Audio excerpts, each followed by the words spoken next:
Vamos fazer a leitura dos versos 1 ao 5, Apocalipse 21, verso 1. Então me mostrou quem? O anjo, um dos 7 anjos que tinha uma das 7 taças da ira de Deus. Então me mostrou, este anjo, o rio da água da vida, brilhante como cristal, que sai do trono de Deus e do Cordeiro. No meio da sua praça, de uma a outra margem do rio, está a árvore da vida, que produz 12 frutos, dando o seu fruto de mês em mês, e as suas folhas das árvores são para a cura ou para remédio dos povos. Nunca mais haverá qualquer maldição. Nela estará o trono de Deus e do Cordeiro, e os seus servos o servirão. Contemplarão a sua face, e na sua fronte ou na sua testa estará o nome dele, o nome de Deus. Então já não haverá noite, nem precisam eles da luz de candeia, nem da luz do sol, porque o Senhor Deus brilhará sobre eles, e reinarão pelos séculos dos séculos. Deixa aberto aí, não feche, feche apenas os olhos para mais uma oração. Querido Deus, estar diante do Apocalipse é estar diante da nossa futura casa, do nosso futuro lar. É poder espiar por alguns segundos o futuro e contemplar a consumação dos séculos e o fechamento da história. Que bom que essa história inclui a mim, inclui a meus irmãos. Nos dá temor para não passar pelos textos de forma irreverente, apressada, nem displicente. Oh, meu Pai, que para muitos aqui não seja só mais um culto, só mais uma mensagem, mas que seja a esperança de um dia preencher essas linhas com a própria presença, com a habitação em novos céus e nova terra. Tira nossos olhos desse mundo, porque eles estão postos nele demais. Tira nosso coração que ferve, anseia, fica ansioso para as questões dessa vida e coloca-os na eternidade.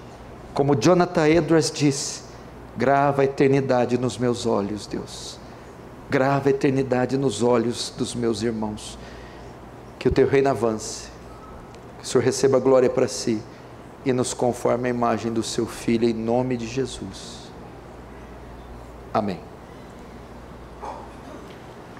Quando nós estamos de viagem em uma rodovia e nós temos que passar por alguma cidade, o que nós fazemos? Nós desviamos, nós passamos pelas laterais.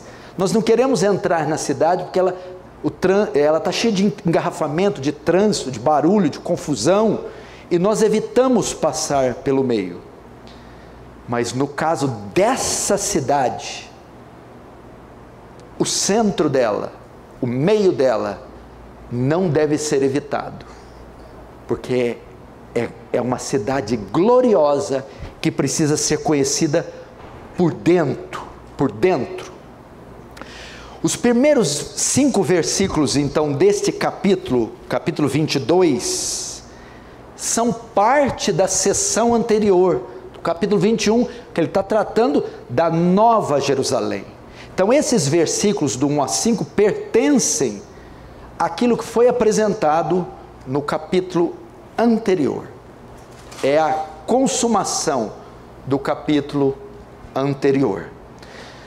Agora, ao entrarmos pela cidade e andarmos pelas suas ruas, nós descobriremos ali pelo menos 4 coisas sobre essa cidade. Primeiro, veremos o jardim da cidade. Depois contemplaremos o povo que habita nessa cidade. Depois veremos que essa cidade é uma capital. E por fim, veremos a luz dessa cidade, a iluminação dessa cidade. Vamos começar então vendo o jardim dessa cidade.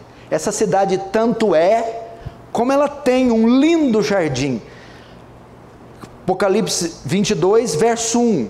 Então me mostrou o rio da água da vida, brilhante como cristal, que sai do trono de Deus e do Cordeiro. E depois, no verso 2, diz: no meio da sua praça, de uma outra margem, está a árvore da vida. A palavra árvore aí no grego, ela está no coletivo. É uma série de árvores, é uma multidão de árvores. Preste atenção aqui, irmãos. João continua com a sua série de visões que recebe na ilha de Patmos. E um daqueles 7 anjos que tem as 7 taças da ira de Deus é aquele que continua a relatar as visões. E a visão agora consiste em mostrar o centro dessa cidade. E ao entrar dentro da cidade, nós notamos que ela ou que ela tem um lindo jardim, porque ela é uma cidade cercada de árvores. Ela tem um rio que passa por toda ela, e nas bordas desse rio há grandes árvores, há uma floresta nesta cidade, e um rio limpo, puro, branco como cristal. Isso mostra que essa cidade contém um jardim. Aqui, preste atenção, nós temos um paralelo, porque a chave hermenêutica, ou a maneira de interpretar o Apocalipse, é o Antigo Testamento. Só diminui 1 milésimo o retorno. É o Antigo Testamento. O Antigo Testamento é quem faz a exegese de Apocalipse. Por quê? O Apocalipse está recheado de citações do Antigo Testamento. E aqui nós temos um paralelo de 2 jardins. Primeiro, o jardim do Éden, de Gênesis, o paraíso que foi perdido. E aqui temos outro jardim, o paraíso que foi recuperado, porque esse é o significado da palavra Éden, paraíso. Existe uma grande ligação entre Gênesis e Apocalipse 22.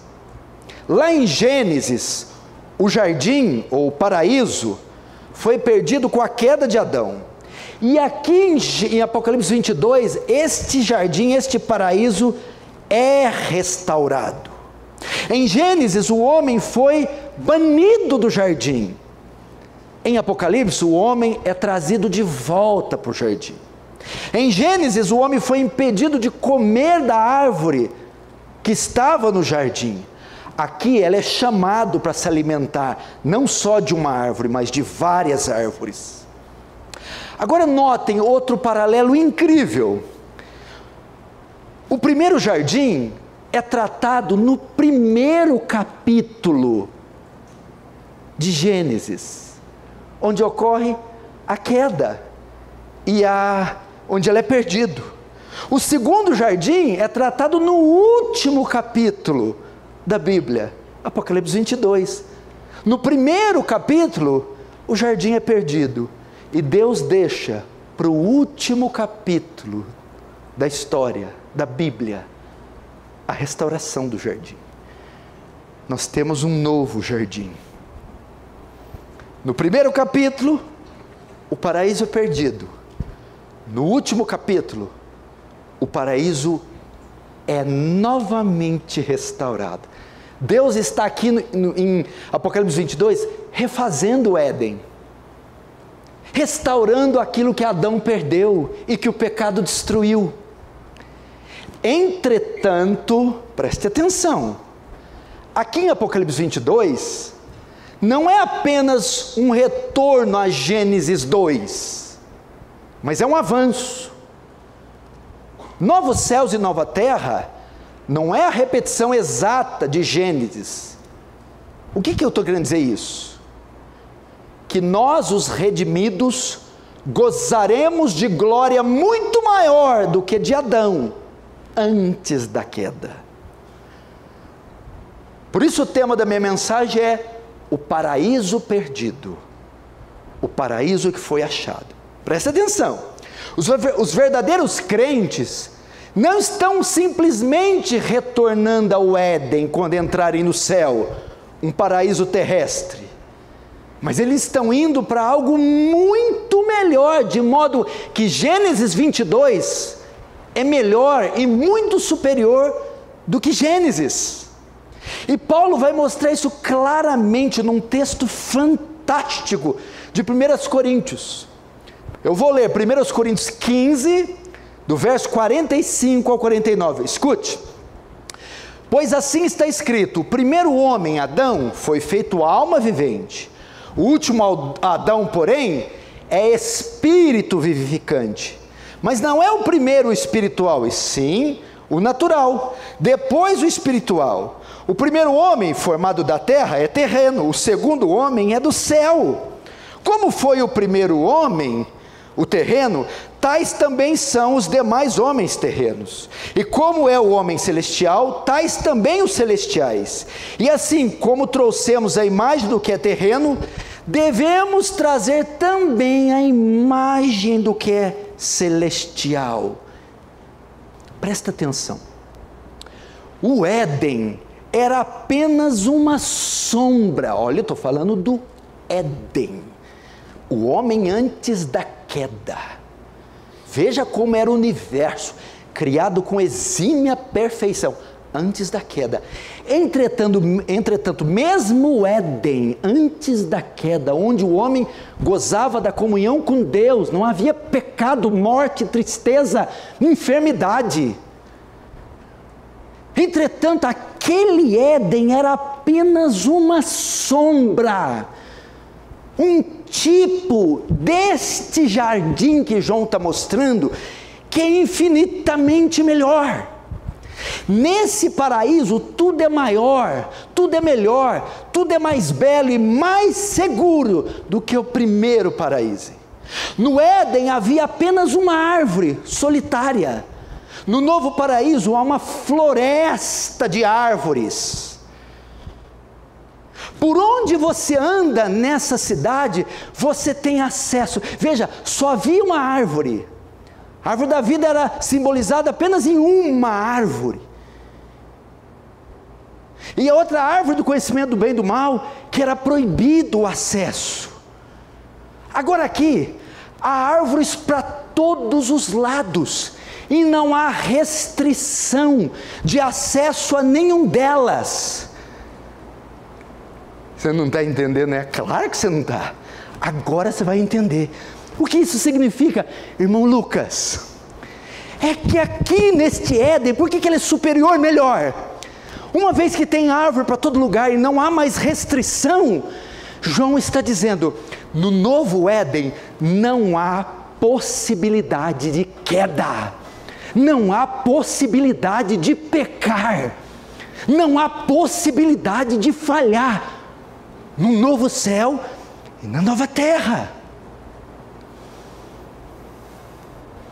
Nesse lugar não há mais maldição, não há mais condenação, não há mais restrição, não há mais dor, não há mais choro, não há mais pranto, não há mais morte, não há perigo, não há tentação, não há serpente, não há ninguém flertando com o homem e com a mulher.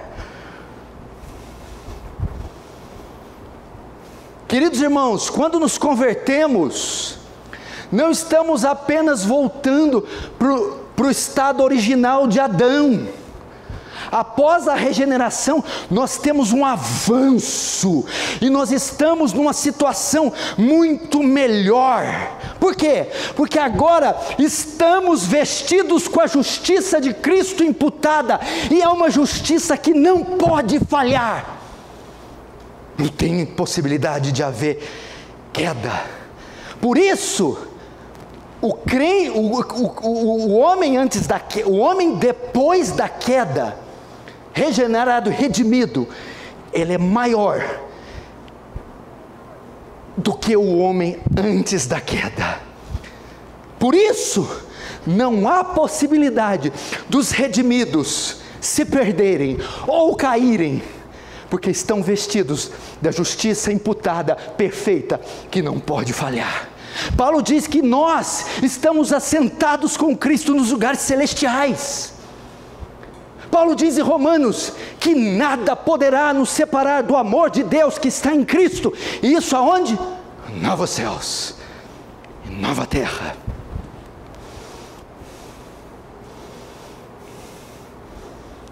Com o pecado, o jardim foi separado da cidade.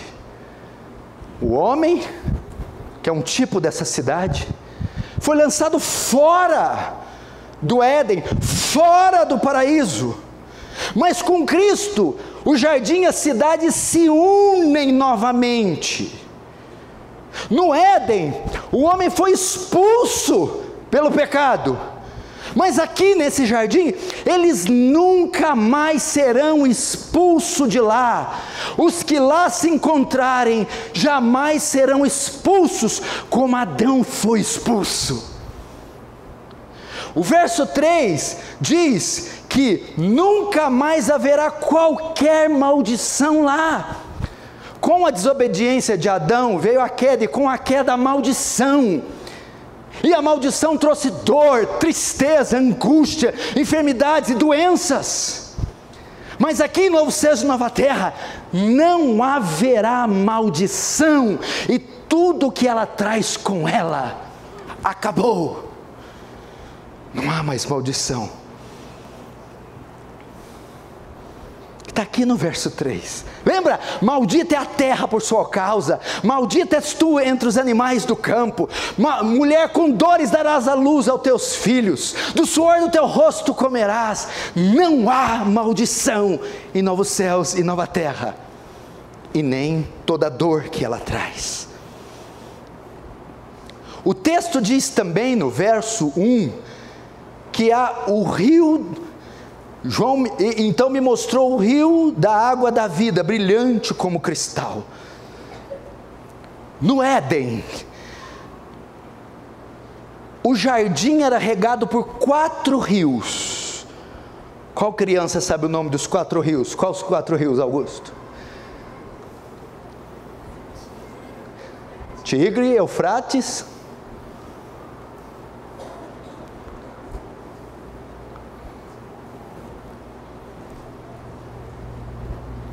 que mais? Quem souber sem olhar no celular e me falar no final, vai ganhar um livro. No Éden, era regado por 4 livros. 4 livros. 4 rios. Aqui nesse jardim, nessa cidade, o jardim é regado por um só rio. O rio da vida. O que é isso? A Bíblia diz que tem um trono no meio da cidade, do trono flui um rio, o próprio Deus como autor, doador da vida, da salvação e da vida eterna. O que é isso? Este rio regando o jardim é a garantia que teremos vida e vida para sempre, vida eterna. O sustento dos redimidos vem de Deus, a salvação dos redimidos vem de Deus. É o que está em Apocalipse 7:17, pois o Cordeiro que se encontra no meio do trono os apacentará e os guiará para as fontes da água da vida, e Deus lhes enxugará dos olhos toda lágrima.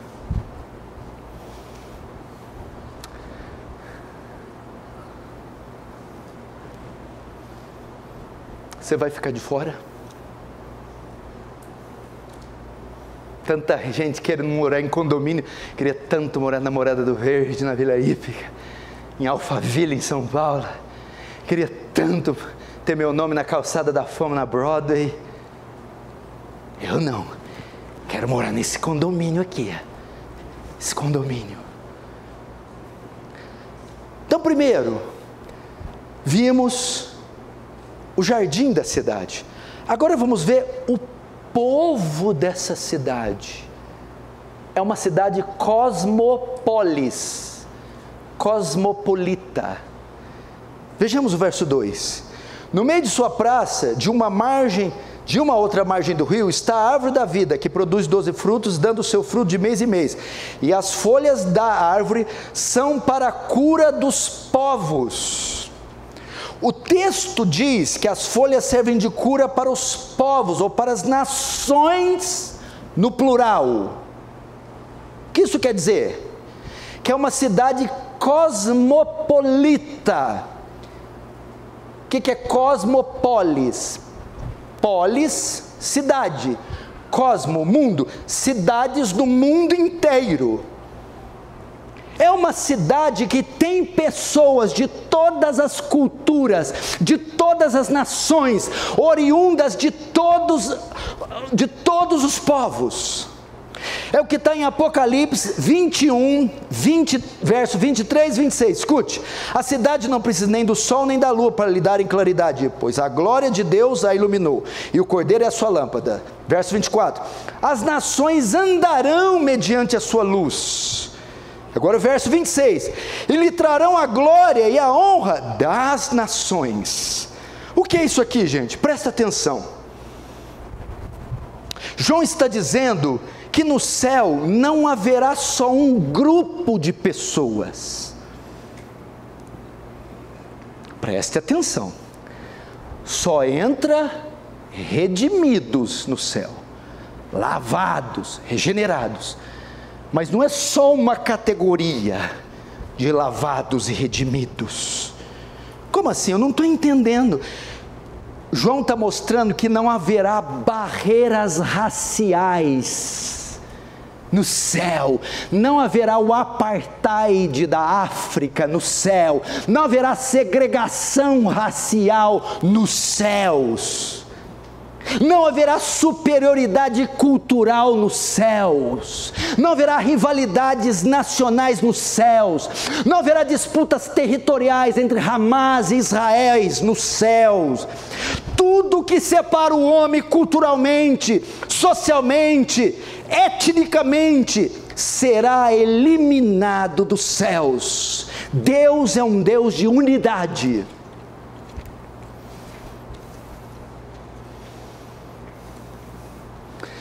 Acho que para você entender mais, eu vou te usar uma palavra que você vai entender.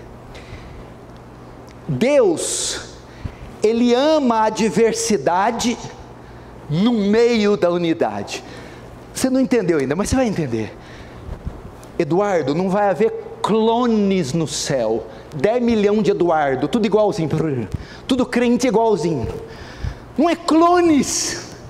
Deus vai trazer pessoas distintas, formas distintas, culturas distintas, formas distintas, cores distintas, para estar no céu. Não vai ser uma multiplicação de redimir tudo igual, tudo da mesma forma, a mesma cor, a mesma... Não vai ser assim. Deus fez desse mundo um lugar de variedades, de cores, de raças para a sua glória. E certamente em novos céus e nova terra também haverá variedade de povos, redimidos, mas distintos. Imagina se chegar no sol só tiver nenê da pastelaria. Oi nenê, oi nenê, nenê, oi nenê, tudo bom nenê? Você aguentar nenê? Que coisa gloriosa esse Deus, que coisa estupenda. A cidade celestial será preenchida com diversidade de povos em meio à unidade. O que é a unidade? Todos centrados em Cristo, todos redimidos por Cristo, todos vestidos da justiça de Cristo, entretanto de etnias, raças, cores distintas.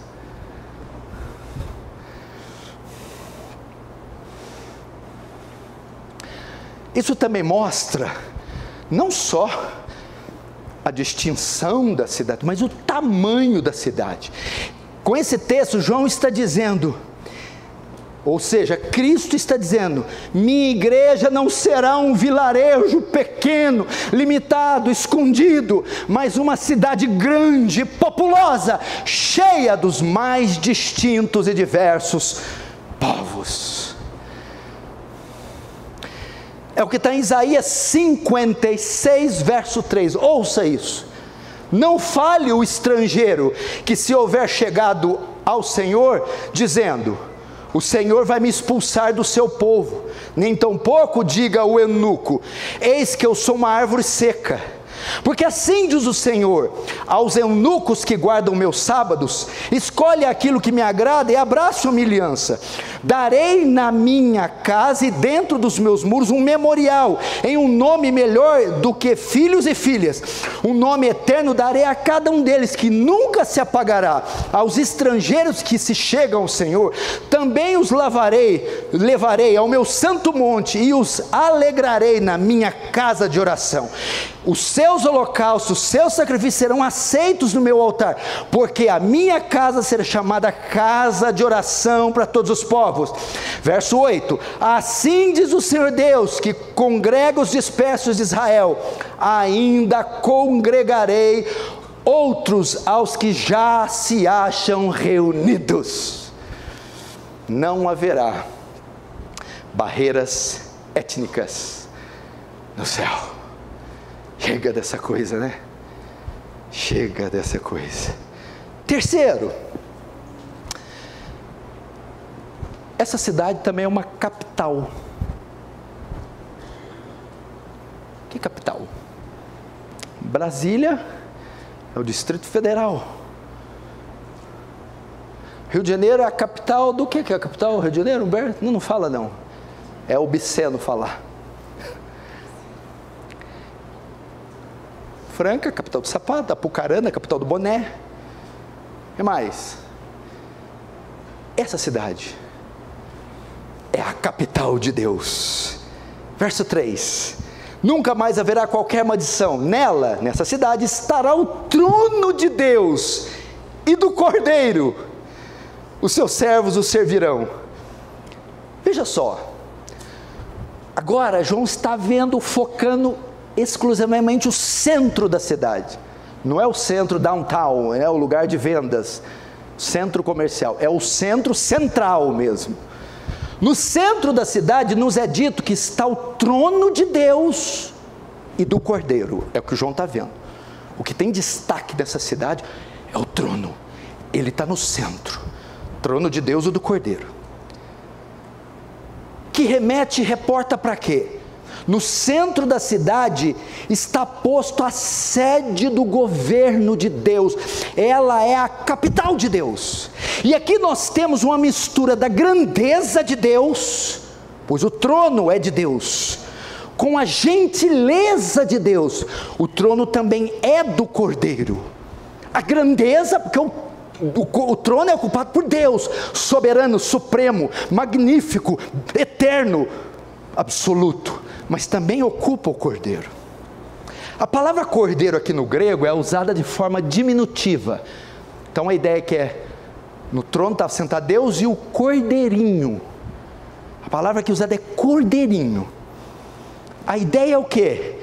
É mostrar soberania, grandeza, poder, majestade.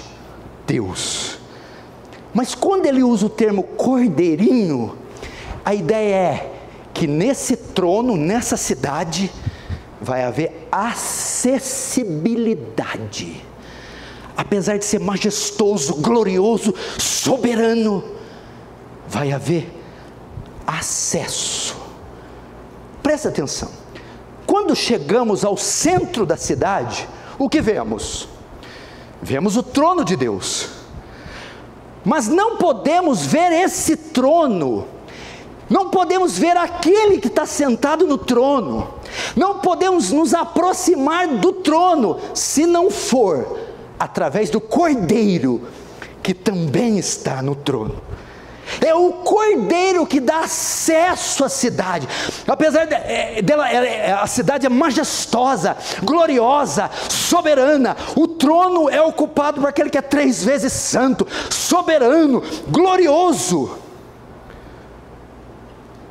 E para ter acesso a essa cidade, a esse trono, você só pode através do Cordeiro.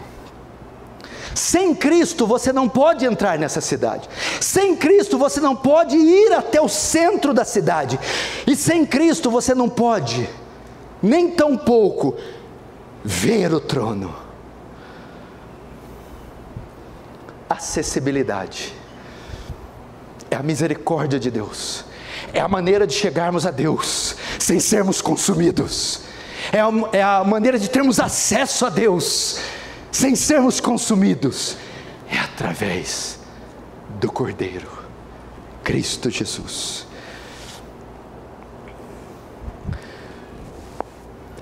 Quando mostra Deus e o trono, e mostra o Cordeiro, também aponta porque o governo de Deus no novo céu e nova terra não será um regime totalitário.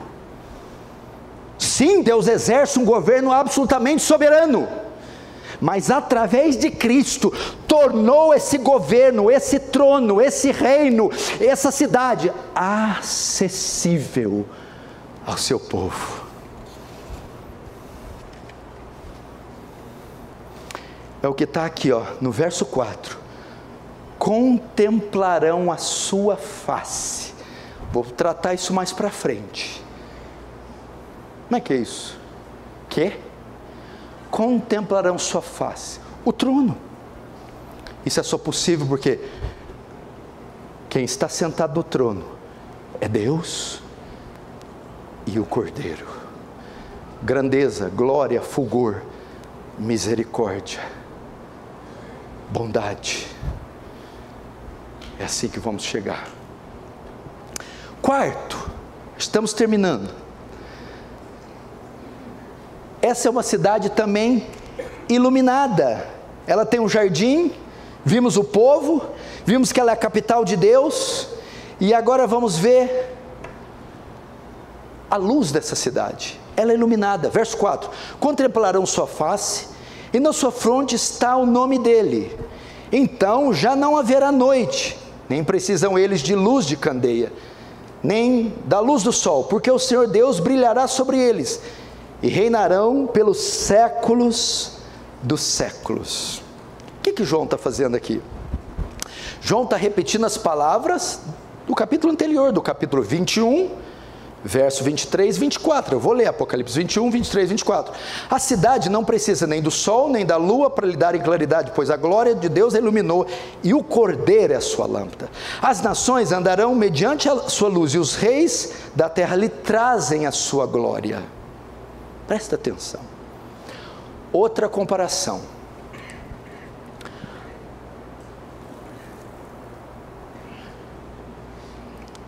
No Éden, havia dia e havia noite. Havia luz e havia trevas. A luz Deus chamou de dia, a noite Deus chamou de trevas. Aqui no novo Éden, não tem noite, só tem dia. Só dia. E no primeiro Éden, para trazer luz, era com o sol, com os astros e as estrelas. Aqui, nesse segundo Éden, não vai precisar nem de sol, nem de lua, nem de candeia, porque o próprio Deus é quem brilhará sobre eles. Portanto, esse texto diz que é uma cidade toda iluminada. Não há presença de trevas, não há escuridão. Criançada que tem medo de escuro, é bom vocês ir para o céu. Lá não tem escuro, não tem bicho papão. Nem usa isso mais, né? Hoje é o que? Felipe Neto. Nem Felipe Neto tem lá.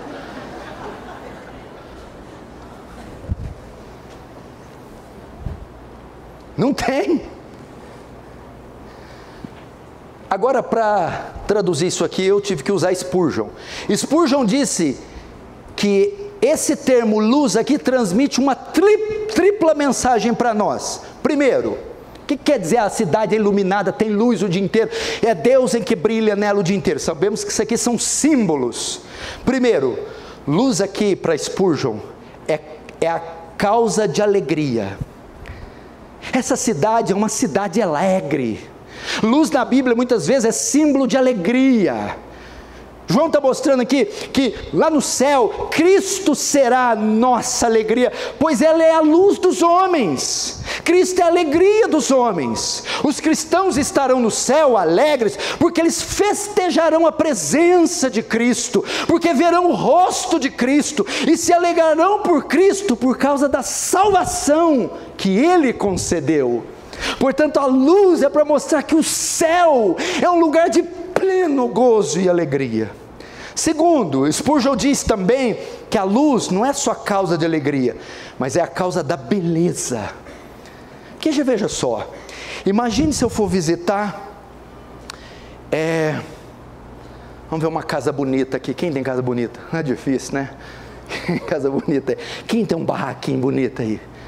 A casa bonita. Vamos imaginar uma casa bem bonita.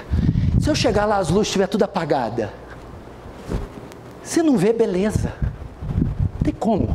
Você tem um jardim lindo, você tem novos céus e nova terra, mas se tiver presença de trevas, de escuridão, ausência de beleza. De modo que a luz é a causa da beleza. Sem luz a beleza não pode ser vista, mas aqui, tudo que é belo é revelado pela luz. Tudo que há de belo no céu será revelado por Cristo, que brilhará em tudo que lá estiver. E tudo que há lá só é belo porque Cristo brilhará sobre tudo que lá está. Ou seja, Cristo, que é a luz do céu, tornará tudo belo lá no céu. É Ele que dá cores ao céu, forma aos céus. É Ele que dá sons, tons, nuances belíssimos no céu. O céu é um lugar de beleza, um lugar de belezas indescritíveis.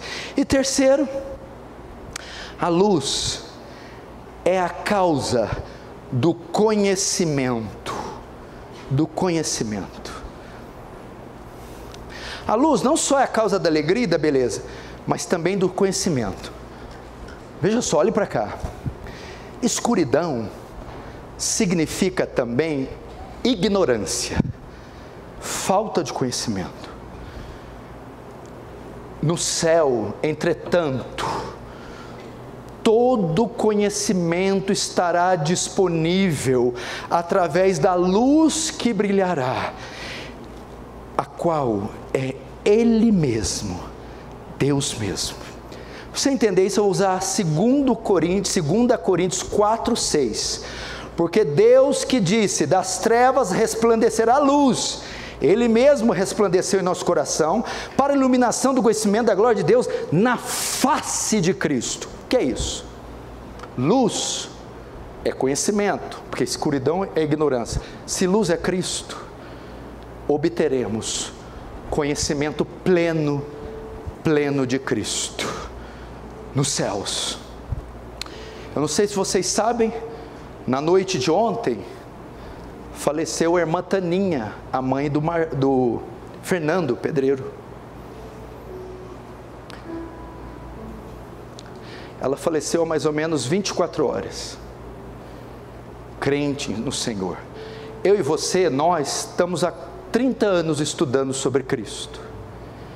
Em 24 horas, a irmã Taninha, nessa hora, já sabe mais de Cristo que todos nós juntos, em toda a nossa vida aqui, porque nesse instante, glórias e glórias estão sendo reveladas a ela, conhecimentos e conhecimentos infinitos, imensos de Cristo estão mostrados de primeira mão para essa mulher que adentrou os céus nessa madrugada. É isso que João está dizendo. Porque a luz é conhecimento, mas eu ainda não estou entendendo muito. Calma, esse conhecimento chega no seu ápice pelo fato de que em Cristo, o que é o conhecimento, Gustavo? Você quer saber, descortinar até conhecer, pois no céu o conhecimento será pleno. Em qual fato? O texto diz: contemplarão a sua face. O conhecimento chega no seu clímax, porque no céu nós veremos a Deus. Nós veremos a Deus. O veremos face a face, sem medo, sem vergonha, sem titubear, sem hesitar. Em Isaías 6, os anjos cobrem o rosto de medo e de vergonha, mas nós, de alguma forma, seremos capazes de contemplá-lo, não como Moisés que via as costas, não como a mulher do fluxo de sangue que só tocava nas orlas, mas nós veremos face a face o Senhor. 1 João 3,2: Amados, agora somos filhos de Deus, e ainda não se manifestou o que havemos de ser. Sabemos que quando Ele se manifestar, seremos semelhantes a Ele, porque havemos de vê-lo como Ele é. Não me pergunte como será isso, eu não sei. Eu sei o que a Bíblia diz: nós o veremos. Bem-aventurados os puros de coração, porque eles verão a Deus. Não como sacerdote, não como Moisés, não como serafins, não por sombras, mas face a face. O que é isso? Aquela comunhão do Éden que perdemos vai ser restaurada, só que num plano muito maior, porque no Éden Deus vinha ter com o homem na viração do dia, um período do dia. Aqui a comunhão é restaurada, não só na viração do dia, mas o contemplaremos, estaremos com Ele, teremos comunhão com Ele o tempo todo, o dia todo, por toda a eternidade. João 17,3: porque esta é a vida eterna, que conheçam a Deus e a Jesus Cristo, a quem enviaste. Que conheçam a Ti, por único e verdadeiro Deus, e a Jesus Cristo, quem enviaste. Meu irmão, nossa, a gente precisa de Apocalipse para tirar os olhos dessa vida. O que é isso aqui? É de tirar o fôlego, camarada. E nós perdendo tempo com tanta migalha. A gente fica impressionado com Ferrari, com tênis Nike de R$900, com pulseirinha de ouro, camisa, algodão egípcio. Quero comer como é que chama vocês aí que é moderninho, como é que é? As comidas lá? Quero comer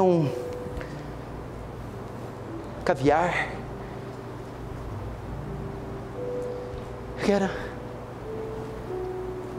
Eu acho que é uma coisa, quem não deseja isso aqui, não vê valor, não tem que ir para lá mesmo não, tem que ficar aqui.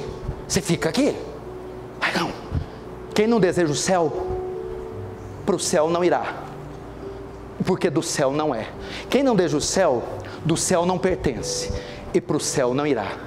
Quem deseja o céu, pertence ao céu, e para o céu irá, e para o céu irá para o céu, irá para o céu. Eu anseio esse dia. Tem hora que fala: Senhor, time out, Senhor, cansei, vamos Senhor. Se o arrebatamento, a volta de Jesus fosse por levas, igual o cativeiro de Neemias, nossa, eu ia falar: me leva na primeira leva. Imagina, você esbarra ali Abraão. Não é Abraão, você é alto, eu achei que você era baixinho. De cá Elias, barba cerrada, peito estufado. Bicho. Do outro, Jeremias, até aqui você está chorando, Jeremias. Aqui o choro foi enxugado, Jeremias. Aí outro, Moisés, dá um autógrafo aí. Não sei se pode aqui do céu, as coisas aqui é meio certinho. Dá um autógrafo aí, Moisés. Tirar um selfie com Moisés. Essa aqui eu vou demorar. O apóstolo Paulo. Uai, Paulo, nem a glorificação deu jeito, está judiado, hein, Paulo?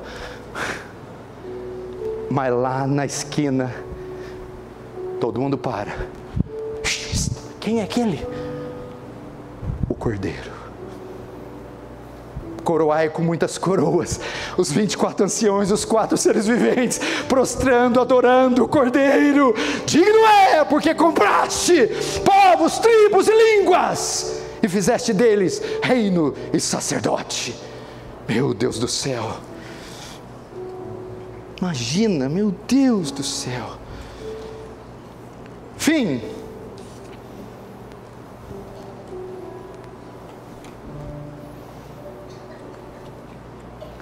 Todos estarão presentes nessa cidade?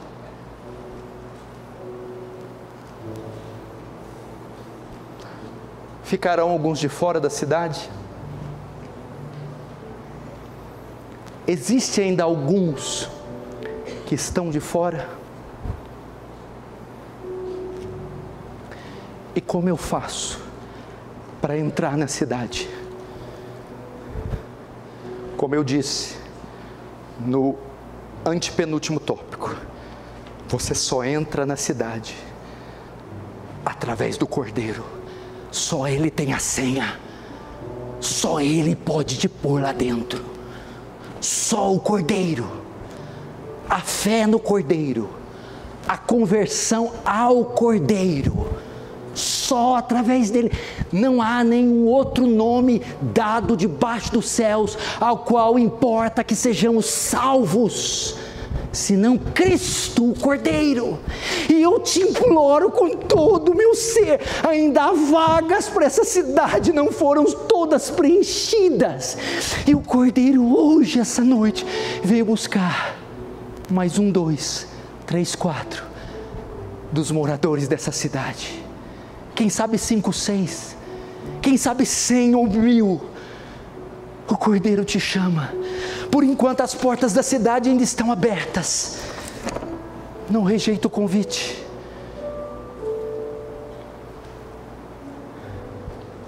Qual é a senha? Arrependei-vos e credes. Entrega hoje. Eu sei que você está aqui, eu sei, já passou o 15º assalto, 18º, e você não cede. Eu sei que você está aqui, numa queda de braço. Por favor, hoje, faça igual os treinadores, jogue a toalha, se renda, e diga: hoje eu sou seu, Cordeiro, hoje os seus laços de amor me atraíram, hoje eu sou seu. Coisa mais linda, eu sou de uma época, quem viu a foto que foi postada no meu perfil, quando eu fui da mocidade da presbiteriana, na década de 90, fim de 80, meu Deus, você via cultos, pessoas entregando o seu coração a Jesus, se convertendo a Jesus, você via prostitutas convertendo no outro dia, bem vestidas, crentes. Você via drogados, tatuados, assassinos, deixando tudo e se convertendo. Você via jovens, coisa mais linda, 12 anos, 13, 14, 15, na tenra idade, chorando, servindo a Jesus. O que aconteceu hoje? Porque as pessoas estão tão fascinadas com o ouro e a prata, essas coisas perecíveis. Jovem, daqui um dia você não vai conseguir levar o copo à boca. Daqui um dia você vai ser tão feio que vai ter que operar de catarata para enxergar a própria feiura. Vai passar. Mas aquele que entrar nessa cidade, do trono e do Cordeiro flui um rio, rio da vida. Suas folhas servem de remédio, 12 frutos, 12 estações.